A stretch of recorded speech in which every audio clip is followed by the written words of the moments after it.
Shalom, this is Daniel Stern of the Netivyah Bible Instruction Ministry. I'm coming at you from our building in downtown Jerusalem.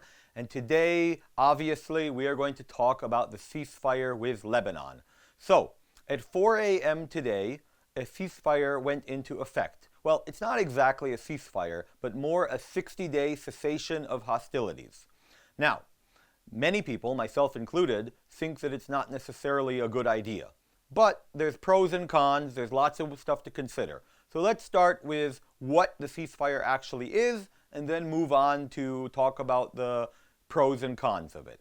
So, the ceasefire is that from 4 a.m. today, for the following 60 days, Israel and Lebanon have signed an accord that neither side will take aggressive action towards the other.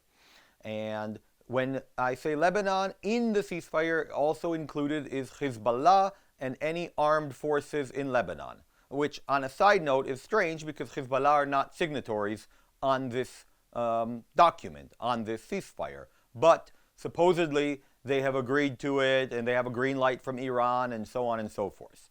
But there's a ceasefire between Israel and Lebanon, and somehow it also includes all the armed organizations and Hizballah in it as well. And additionally, both sides agree to that the value of UN Resolution 1701 is very important. Israel will remain within southern Lebanon for up to 60 days. As they withdraw, or vice chicken-egg scenario, the Lebanese forces will occupy the borders and the checkpoints within the South Lebanese area, and Israel will withdraw from it. Again, I'm not sure which will come first. Probably, I don't know. Either Lebanon will first occupy and then Israel will withdraw, or vice versa. Israel, as always, reserves its right for self-defense. And the treaty also says that Lebanon reserves its right, but that's irrelevant because Lebanon never needs self-defense and has never used self-defense because they're never attacked. But in any case, there will be an international committee led by the United States, and which France is a participant of, that will verify that the treaty, the cessation of hostilities, is kept, and any violation will be the committee will be informed. As part of that committee, U.S. general will be stationed in one of two new bases that will be built, one in Safed, in Sfat, and one in Beirut, in order to oversee the deal. What else? Israel will be allowed to conduct aerial surveillance in southern Lebanon, but is restricted from breaking the speed of sound, making sonic booms. What else? Let's see, what else is going on? Israel is allowed to attack in South Lebanon immediate threats with no information given to anyone, but in areas which are not South Lebanon, Israel has to inform the U.S. and the committee, and they are allowed to share the information with the Lebanese government in hopes of having the Lebanese government do something about it. So that's pretty much the gist of the deal. And residents of southern Lebanon will be allowed to come back to their villages, which may or may not still exist, depending on what's happened in the last few months.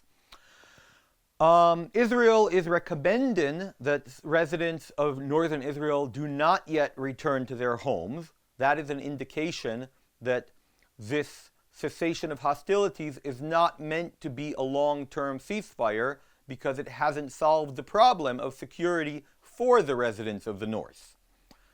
Now, there are many who say that what's the point? What have we achieved? What have we accomplished? Why are we making this deal? And many on the left, who for the last year have been screaming and begging for Israel to make a deal in Lebanon, are now saying, how dare you make a deal? It's terrible. Because, and here's where you hear my bias, the left has no principles. All they do is attack their opposition. For a year and 2 months, they've been screaming that we end the war in Lebanon and not have a war in Lebanon so we can focus on Gaza. And now when there's a a cessation of hostilities in Lebanon, they're saying, how dare you do this? This is terrible. This is such a loss, blah, blah, blah, blah, blah. Anyways, so here are some pros for this deal. The first, well, in about 55, 56 days, Donald Trump's administration is beginning, and there is a big concern that Joe Biden, on his way out, will do things to attack Israel more than he's already doing. I mean, currently, right now, there is a weapons embargo on Israel. It's unofficial, but it is happening. Already dozens of D9 bulldozers have not been shipped, despite them needing to be shipped months ago. JDAM ammunition has not arrived. Bombs have not arrived. Helicopters and helicopter replacement parts have been stalled, and more and more. This is going on as we speak. So, but if we learn from history, because those who do not learn from the past are doomed to repeat it, then Barack Obama, in the last months of his term, he did not veto a UN resolution, a very stupid one, that basically said that the historical sites in East Jerusalem are Palestinian and not Jewish. Now, what does that actually mean, and what does it do? It's whatever, but it's a really dumb anti-Israel, anti-Semite, anti-Jewish resolution that the United States did not veto. And there's concern that such a thing would happen again if Bibi Netanyahu and the Israeli government would be belligerent against the United States' harsh demands to end the hostilities, and would then do something against Israel in the UN. So this move is supposed to soften the ability of the Biden administration on their way out to placate their hardliners and the pro-Hamasniks by attacking Israel in the international institutions. That's one. Two, as part of this deal, there is I would say, under-the-table agreement that the ICC arrest warrants against Benjamin Netanyahu and former Defense Secretary Yoav Gallant will be softened, ignored, that the decision will be overturned in some way. And this can be seen already by the fact that the French foreign minister said today that there are some world leaders that arrest warrants shouldn't apply to, which is a change from the last week of them saying that should Benjamin Netanyahu come to France, he'll be arrested. So there is this kind of softening of the arrest warrants and that issue. That's two. Three, as we can already see, just because Donald Trump was elected, there's already a big change in the speech and in the actions of the players in the area. Yesterday, the Egyptians said that they're sending a group to Israel to talk about hostage negotiations with the Hamas. 10 days ago, the chief of the Mossad, Ronen Bar, went for a secret trip to Turkey to try to bring them into the negotiating and putting pressure on Hamas regarding bringing the hostages back. Today, the Hamas spokesperson said that he respects the fact that Lebanon is making a deal to defend its people, and that he hopes for a similar one with Gaza. And earlier, a different Hamas spokesperson said that they are interested in a cessation of hostilities. We can see that the election of Donald Trump is already causing the players in the field to feel the change in the air. And consequently, this could be good for getting the hostages back. And by doing this deal with Lebanon, we are separating the fields of engagement, which Hamas was hoping to connect. Hamas wants the Houthis and Iran and the Hizballah all to be linked with the fate of Gaza. So separating these fields allows for Israel to put more focus and more pressure on Hamas to get a deal, to get the hostages back. Additionally, of course, the Houthis are no longer a threat, and once in a while they shoot a missile. Iran is also not a big threat. Yes, they sent 2 volleys of missiles towards Israel, but I don't expect they'll do another one anytime soon, once again, because Trump is coming in, and that would give Israel the legitimacy, the leeway, the permission to react much more powerfully. Hizballah has been virtually dismantled. So all of this allows Israel to put more focus on getting its hostages back. And once again, the key is it's a 60-day cessation, which, if it lasts that long, will end about 5 days after Trump comes in, and then the war can continue as needed. 2, there is a big expectation among Israelis that Hizballah will not be willing to play by these rules, will break the terms, and then we can go back to doing what needs to be done and be able to say, look, I told you so, it's their fault. And 3, there's really no one in Israel that would have done anything different. There's a lot of international players that are saying that Bibi's a problem, Bibi's terrible, Bibi's this, Bibi's that, Bibi's an obstacle to peace, but there's really no other leader who would do anything different. If Benjamin Gantz or Yair Lapid were in charge, they would do the same thing. I mean, they might not even get as many concessions towards Israel.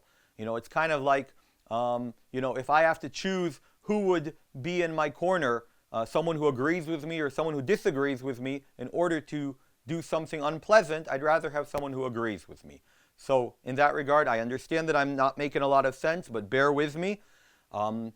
If we are to do something unpleasant for those who are on the right side of the political spectrum, who are hawkish, who are conservative, I would rather it be led by someone hawkish and conservative and not by someone progressive and liberal and peacenik who will give up things for no reason. And we know this for a fact because 2 years ago, Prime Minister Yair Lapid made a peace deal with Lebanon that was meant to provide security for the region, and he gave up decades of argued upon territorial waters full of natural gas and got nothing in return.